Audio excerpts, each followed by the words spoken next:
Previous class में हमने क्या किया था, 5 जर्नल एंट्रीज कंप्लीट की थी ताकि मैं आपको बता सकूं कि ये किस तरह से अप्लाई होते हैं रूल्स।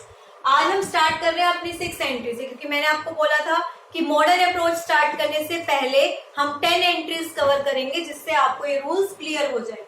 अब यहाँ पे मैंने एंट्री ली है सैलरी पेड। सैलरी पेड, एक तो सैलरी की बात हो रही है और पे करेंगे तो ऑब्वियसली बात है कि कैश, सैलरी तो कैश में दी जाएगी ना। सैलरी का तो उधार में कोई लेना देना नहीं होता, सैलरी तो जब देनी है तो देनी है। सैलरी क्या है फर्म के लिए? एक्सपेंस। सैलरी क्या है फर्म के लिए? एक्सपेंस। कैश फर्म की क्या है? एसेट्स। एक्सपेंस किस में आते हैं? नॉमिनल अकाउंट में। एक्सपेंस किस में आते हैं? नॉमिनल अकाउंट में। और एसेट्स किस में आती हैं? रियल अकाउंट में। एसेट्स किस में आती हैं? रियल अकाउंट में। दोबारा से समझिए, सैलरी एक खर्चा है जो कि नॉमिनल अकाउंट में आता है। नॉमिनल अकाउंट में हम क्या करते हैं? एक्सपेंस। कैश एसेट्स है जो कि रियल अकाउंट में आती है। अब खर्चे को हम क्या करते हैं? डेबिट। ये क्या होगी? सैलरी मेरी क्या होगी? डेबिट, क्योंकि खर्चे का रूल क्या होता है? नॉमिनल अकाउंट क्या कहता है? डेबिट दी एक्सपेंस। नॉमिनल अकाउंट क्या कहता है? जो भी खर्चा है उसको क्या कर दीजिए? डेबिट कर दीजिए। तो सैलरी हमारी क्या हो जाएगी? डेबिट। कैश एक एसेट है, एसेट्स आती है रियल अकाउंट में। कैश अब आ रहा है या जा रहा है? पे की बात हो रही है, तो पे में तो क्या होगा? Cash goes out. पे में क्या होगा? कैश जा रहा है, तो इसको क्या कर देंगे? क्रेडिट, क्योंकि रूल क्या कहता है? क्रेडिट करिए, कैश जा रहा है ना, व्हाट गोज आउट। ध्यान से समझिए, क्योंकि इसको इरेज करके फिर मैं यहाँ पे जर्नल एंट्री करूंगी। ये चीज अपना लिख लीजिए, आपको इसी से समझ आएगा। सैलरी एक खर्चा है जो कि नॉमिनल अकाउंट में आता है, और नॉमिनल अकाउंट में खर्चे का रूल क्या होता है? डेबिट करिए। कैश एसेट है जो कि रियल अकाउंट में आती है, और रियल अकाउंट में कहा जाता है कोई भी चीज जा रही है तो उसको क्या करिए? क्रेडिट। तो सैलरी डेबिट, कैश क्रेडिट। तो एंट्री क्या होगी? चलिए इसको इरेज नहीं करते, मैं यहाँ पे लिख देती हूँ। एंट्री आपकी क्या होनी चाहिए? Salary account debit, salary account debit to cash account. Salary account debit to cash account. Debit the expense and credit what goes out. एक चीज आपकी नॉमिनल अकाउंट यूज हो रहा है एक जगह पे, और एक जगह पे आपका क्या यूज हो रहा है? Real account. ये जनरल एंट्री समझ आ गई। नेक्स्ट पे आते हैं, रेंट रिसीव। रिसीव होना दैट मीन्स इनकम। यहाँ पे रेंट मेरी क्या है? किसी से रेंट मिल रहा है मुझे, इनकम है। और रेंट किस फॉर्म में मिलेगा? कैश की फॉर्म में। कैश क्या है मेरी? एसेट। इनकम को क्या करते हैं? इन नॉमिनल अकाउंट। रेंट इनकम किस में आती है? Nominal account. नॉमिनल अकाउंट क्या कहता है? Credit all income, credit the income. Nominal account का रूल क्या कहता है? Credit the income. जो भी इनकम है उसको क्या कर दो? क्रेडिट। रेंट इनकम है, पता चल गया। कैश एक रियल अकाउंट है और कैश आ रहा है, तो इसमें हम क्या कर देते हैं? डेबिट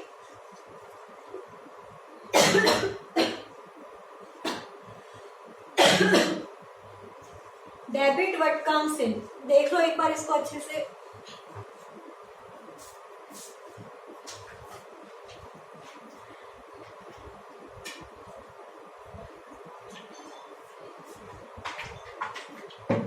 इसको ध्यान से देखा आपने?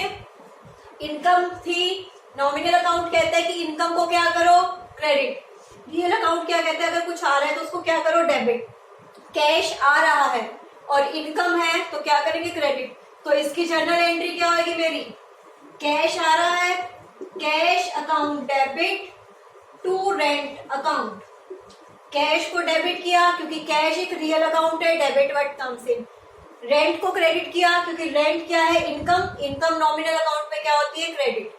आई थिंक ये दोनों एंट्री आपको समझ आ गई होंगी। आगे करते हैं। किसी को कोई डाउट है तो देख लीजिए एक बार।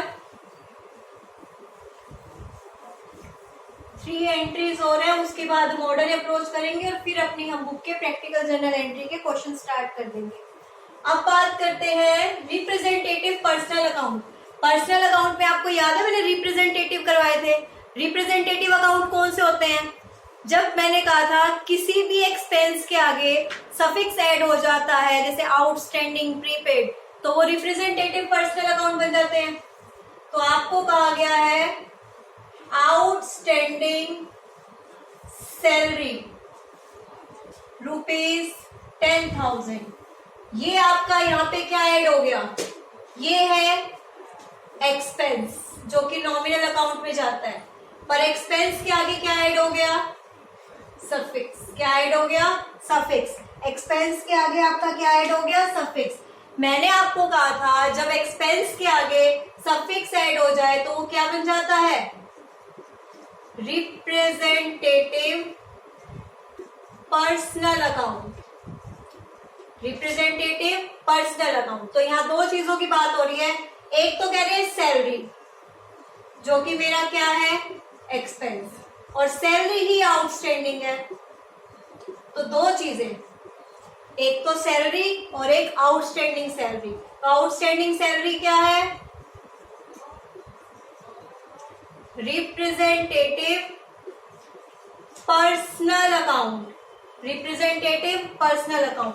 अब आपको ये पता है कि सैलरी एक्सपेंस है, एक्सपेंस है तो सैलरी तो क्या है, नॉमिनल अकाउंट। तो सैलरी तो क्या होगी, डेबिट। सैलरी तो क्या होगी, डेबिट। आउटस्टैंडिंग सैलरी क्या होगा, पर्सनल अकाउंट है। पर्सनल अकाउंट में या तो रिसीवर या गिवर, या डेटर या क्रेडिटर।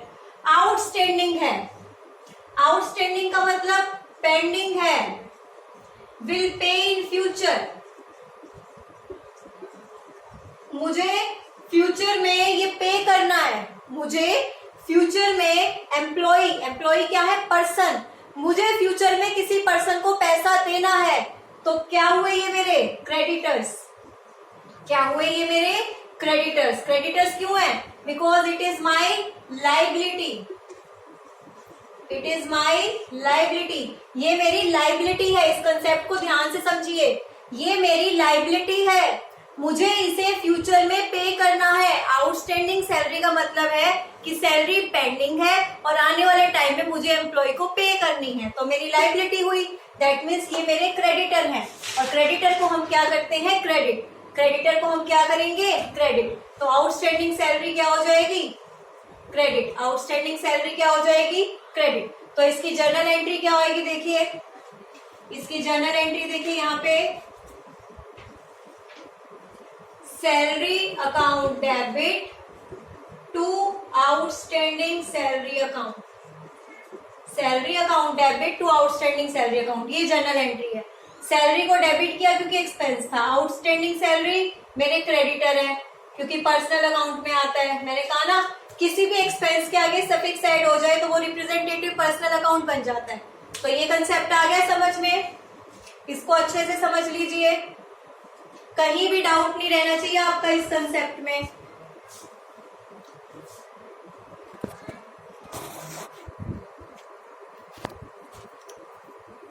कहीं भी आपको लगे कि किसी भी पॉइंट में डाउट है तो एक बार फिर से देख लो।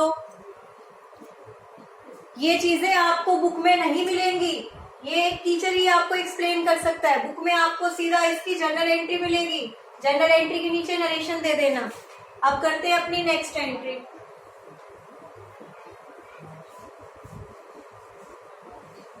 नेक्स्ट एंट्री है मेरी प्रीपेड इंश्योरेंस।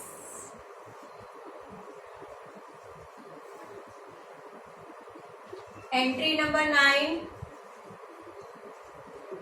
Prepaid insurance. ध्यान से समझेंगे।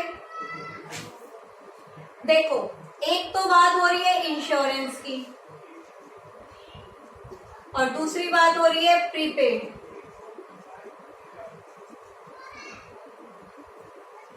ये क्या है आपका सुफिक्स, ये क्या है सफिक्स, प्लस इनकम लगा लो, चाहे इनकम हो चाहे एक्सपेंस हो। क्योंकि इनकम क्यों है, क्योंकि पेड इन एडवांस। प्रीपेड का मतलब क्या होता है, पेड इन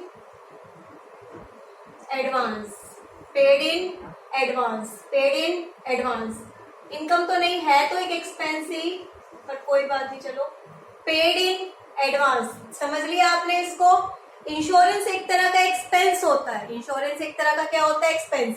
पर यहाँ पे हम इसे इनकम लेके चलेंगे। यहाँ पे मैंने देखो बार बार इरेज कर रही हूँ ताकि आपकी भी कंफ्यूजन दूर हो। यहाँ पे इंश्योरेंस मेरी क्या है, इनकम। इनकम क्यों है, बिकॉज मैंने इसको एडवांस में पे कर दिया। अभी वो पैसा मेरे पास वापस आ सकता है, क्या पता उसकी जरूरत ना पड़े, तो ये इनकम है। ये तो क्या हो जाएगा, क्रेडिट। क्या हो जाएगा, क्रेडिट। ये क्या हो गया, पर्सनल अकाउंट। क्या हो गया, पर्सनल अकाउंट। क्योंकि मैंने कहा था किसी भी नॉमिनल अकाउंट के आगे अगर सफिक्स ऐड हो जाए, प्रीपेड, आउटस्टैंडिंग, तो वो पर्सनल बन जाता है। आप खुद सोचो, जिस पर्सन को मैंने एडवांस में पेमेंट कर दी, अभी वो खर्चा हुआ ही नहीं, इस साल का खर्चा है ही नहीं, मैं अकाउंट तो इस साल की बना रही हूँ, तो वो मेरी इस साल की इनकम थी। जो इंश्योरेंस मैंने पे किया वो मेरी इस साल की क्या थी, इनकम। इनकम थी तो मैंने कर दिया क्रेडिट। अब इस साल की इनकम थी, मैंने पहले दे दिया, तो ये बंदा मेरा क्या हुआ, डेटर। ये बंदा मेरा क्या हुआ, डेटर। क्योंकि हो सकता है इससे पैसा मैं वापस ले लूं, क्योंकि इस साल नहीं पे करना था, अगले साल देना था। तो ये बंदा जिसको मैंने दिया है, ये मेरा क्या है, डेटर। ये मेरा क्या है, डेटर। क्योंकि मैंने इस बंदे से पैसा लेना है, मैंने किसी को एडवांस में दे रखा है, मेरी कोई लायबिलिटी थोड़ी है, मैंने इस बंदे से पैसा लेना है। तो यहाँ पे एंट्री क्या होगी, प्रीपेड इंश्योरेंस अकाउंट डेबिट,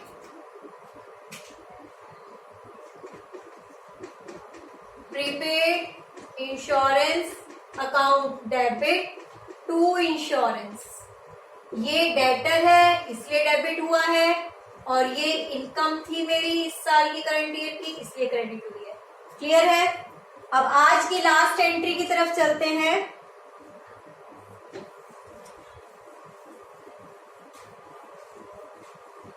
आज की लास्ट एंट्री है मेरी, जब हमने देखो स्टार्टिंग की थी कि बिजनेस में पार्टनर ने पैसा लगाया।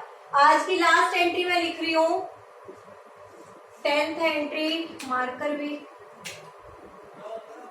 Amount withdrawn by proprietor for its personal use. Proprietor कौन होता है, ऑनर। ऑनर कौन होता है, मालिक। हमने थ्योरी में पढ़ा था। एक तो बात हो रही है यहाँ पे कैश की, क्योंकि बिजनेस में से क्या जा रहा है, कैश। और दूसरी बात हो रही है ड्रॉइंग। ड्रॉइंग किसको कहते हैं, जिस तरह बिजनेस में पार्टनर पैसा लगाता है उसको कैपिटल कहते हैं, सॉरी पार्टनर नहीं, ऑनर। इसी तरह जब ऑनर बिजनेस में से पैसा निकालता है, इसी तरह ऑनर जब बिजनेस में से पैसा निकालता है तो उसको हम क्या कहते हैं, ड्रॉइंग। क्या कहते हैं उसको, ड्रॉइंग। अब देखिए ड्रॉइंग हुई है, बिजनेस में से पैसा निकाला क्या है, ड्रॉइंग किसने की, ऑनर ने। ऑनर क्या है, पर्सन। ऑनर क्या है, पर्सन। तो ड्रॉइंग क्या हुआ, पर्सनल अकाउंट हुआ। ड्रॉइंग क्या हुआ, पर्सनल अकाउंट। कैश क्या हुआ, real account. What goes out, cash जा रहा है ना, तो कैश तो क्या होएगा, क्रेडिट। और पर्सनल अकाउंट है, ऑनर ने बिजनेस से पैसा निकाला है, तो ऑनर मेरा क्या है, डेट, क्रेडिटर। ऑनर मेरा क्या है, सॉरी डेटर, क्योंकि ऑनर से मेरे को पैसा लेना है। ऑनर ने बिजनेस का पैसा उधार में लिया है। कोई अगर बिजनेस से पैसा उधार में ले तो वो बिजनेस के लिए क्या बन जाता है, डेटर, क्योंकि बिजनेस उससे पैसा लेगा फ्यूचर में, मुझे फ्यूचर में पैसा मिलना है, तो ये ऑनर मेरा क्या हुआ, डेटर। ऑनर जब पैसा निकालता है उसके लिए वर्ड क्या यूज होता है, ड्रॉइंग। तो यहाँ जर्नल एंट्री क्या होगी, पर्सनल अकाउंट। डेटर्स को हम क्या करते हैं, डेबिट, और जा क्या रहा है, कैश। कैश को मैंने किया क्रेडिट। ये हुआ गोज आउट, रियल अकाउंट लगा यहाँ पे, और ये आपका पर्सनल अकाउंट है, और ये डेटर है, इसलिए डेबिट हुआ। आई थिंक ये 10 एंट्री ने आपको ट्रेडिशनल अप्रोच यूज करनी सिखा दी होगी। नेक्स्ट क्लास में हम मॉडर्न अप्रोच करेंगे, और मॉडर्न अप्रोच में आपको नए रूल सिखाए जाएंगे, और फिर यही सेम एंट्री मैं आपको पहले मॉडर्न रूल के अकॉर्डिंग सिखाऊंगी, ताकि आप दोनों में डिफरेंस कर सको कि आंसर सेम आएगा। That means general entry same होएगी, बस रूल हमें देखना है कि हम दिमाग में किसको सोच के कर रहे हैं। तो अभी आप प्लीज इसको अच्छे से करिए, कोई भी डाउट होगा आप मुझसे पूछ सकते हैं। Thank you.